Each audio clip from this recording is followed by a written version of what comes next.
पति पत्नी और वो प्रेरणादायक कहानी। पति अभी नहा ही रहा था कि तभी फ़ोन पर मैसेज टोन बजी। पत्नी मोबाइल के पास में ही खड़ी थी। उसका ध्यान फ़ोन की तरफ गया। उसने सहज ही फ़ोन उठाकर मैसेज पढ़ा। हाय, गुड मॉर्निंग डियर। किसी बेबी का मैसेज था। पत्नी सोच में पड़ जाती है कि अब यह बेबी कौन है। तब तक पति भी नहाकर बाहर आ चुका है। पत्नी उसे किसी बेबी का मैसेज आया है बताती है।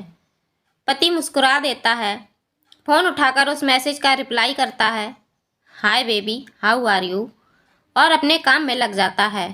इस रिप्लाई को भी पढ़ती है। अब हर पल पत्नी के दिमाग में यही विचार घूमता रहता है कि यह बेबी कौन है।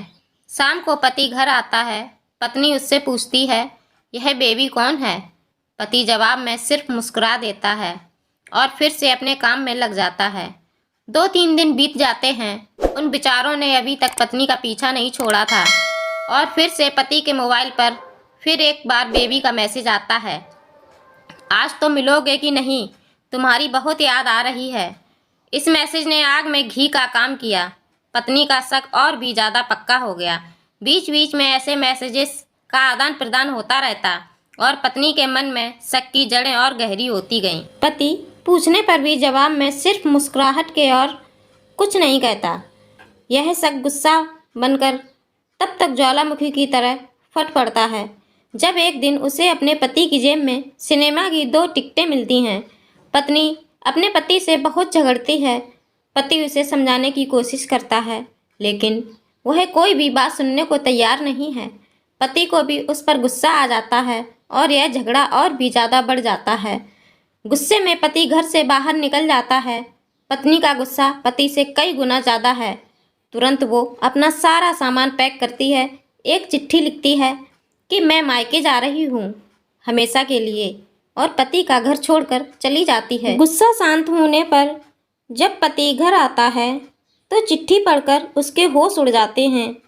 10 दिन बीत जाते हैं और गांव के उस घर पर डोरबेल बजती है जहां पत्नी रहने चली गई है। पत्नी दरवाज़ा खोलती है। दरवाजे पर 10 साल की एक छोटी बच्ची हाथों में चिट्ठी लिए खड़ी है। वह पत्नी को वह चिट्ठी देती है। बच्ची से वह चिट्ठी लेकर पत्नी चिट्ठी खोलकर पढ़ती है, डियर वाइफ, जिस बेबी की वजह से हम दोनों में इतने झगड़े हुए और तुम हमारा घर छोड़कर यहाँ चली आई, यह बच्ची जो अभी तुम्हारे सामने खड़ी है वह वही बेबी है, अनाथ आश्रम की एक प्यारी बच्ची।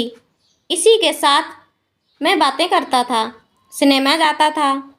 पहली बार जब तुमने बेबी के बारे में पूछा था तो मैंने जानबूझकर तुम्हें नहीं बताया था। सोचा था थोड़ा मजाक करता हूँ, देखता हूँ तुम कैसे रिएक्ट करती हो। लेकिन मैंने यह कभी नहीं सोचा था कि तुम्हारा शक इतना बढ़ जाएगा कि तुम घर ही छोड़ दोगी। हाँ, सबसे ज़रूरी बात यह तो बेबी है, वह किसी और की नहीं बल्कि तुम्हारी ही बेटी है। रुको, अपने आप को संभालो और आगे की बात ध्यान से पढ़ो। हमारे शादी के 2 साल पहले की बात है। तुम अपने कॉलेज के लास्ट ईयर में थी। तुम्हारे प्रोफेशन में नोट्स लेने के बहाने तुम्हें बुलाया था और तुम्हें चाय में इन नशीली दवा खिलाकर ना करने वाला काम किया था। इसमें तुम्हारी कोई गलती नहीं की थी, लेकिन कुदरत ने अपना काम किया और तुम्हारे पेट में इस बेबी को डाल दिया। काफ़ी प्रयास करने पर भी अबॉर्शन नहीं हुआ तो तुम्हारे घर वालों ने समाज के डर से तुम्हें 6 महीने तक घर में ही रखा।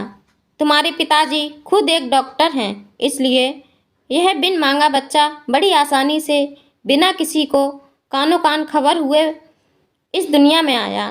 भविष्य में तुम्हारी शादीशुदा ज़िंदगी में कोई प्रॉब्लम ना हो, इसलिए तुम्हारे पिता ने इस बच्चे को गांव के एक अनाथ आश्रम में छोड़ दिया। यह बच्चा मतलब यही बेबी जो अभी तुम्हारे सामने खड़ी है। अगर अभी भी विश्वास नहीं हो रहा है तो इस बच्ची के गाल का वो तिल देख लो जो शायद तुमने उसे आखिरी बार रोते हुए देखा होगा, या फिर अपने पिताजी से पूछ लो। पत्नी जल्दी से उस बच्ची को पास में लेकर उसके गालों का तिल देखती है। उसका मन भर आता है उसकी आंखों में आंसू आ जाते हैं, लेकिन अभी भी चिट्ठी बाकी है, इसलिए वह आगे बढ़ती है। मुझे पता है अभी भी तुम्हारे मन में यह सवाल उठ रहा होगा कि यह सब मुझे कैसे पता। तुम्हें बता दूं कि यह सब तुम्हारे खुद के पिता ने ही अपने मन में उठ रहे पश्चाताप को शांत करने के लिए शादी के 1 महीने पहले मुझसे मिलकर सारी बात मुझे बताई थी। उन्होंने यह भी कहा था कि अगर मैं चाहूँ तो शादी से इनकार कर सकता हूँ, लेकिन मैंने तुम्हें स्वीकार किया क्योंकि इस पूरी घटना में तुम्हारी कोई भी गलती नहीं थी और हमारी शादी हो गई। तुमने मुझे बहुत प्यार दिया, लेकिन तुम्हारे पिता से बेबी के बारे में जानने के बाद मैं उसे मिले बिना रह नहीं पाया। मैं बीच बीच में उससे मिलता था। उससे मिलना, उसके साथ समय बिताना मुझे अच्छा लगता था। कितनी प्यारी बच्ची बिना किसी गलती के क्यों सज़ा भुगते। बस इसीलिए मैं उसे थोड़ी सी खुशी देने की कोशिश करता था। बस मुझे इतना ही कहना था। अब अगर तुम फिर से अपने घर आकर मेरे साथ रहना चाहो, तब और सिर्फ तभी गैलरी में आ जाओ। तुम्हारा और सिर्फ तुम्हारा डियर पति। बिना एक क्षण की भी देरी किए पत्नी दौड़कर गैलरी में पहुंची और रास्ते में उसका पति राजेश खड़ा था। उसके चेहरे पर मुस्कान थी, पत्नी की आंखों में आंसू थे। पर कारण कुछ भी हो, अपने दोनों के बीच में कभी भी शक को थोड़ी सी भी जगह मत दो, क्योंकि दुनिया में हर बीमारी का इलाज है, लेकिन शक नाम की बीमारी का कोई इलाज नहीं है। मन शांत रखो, जो भी मन में आए एक दूसरे को बताओ।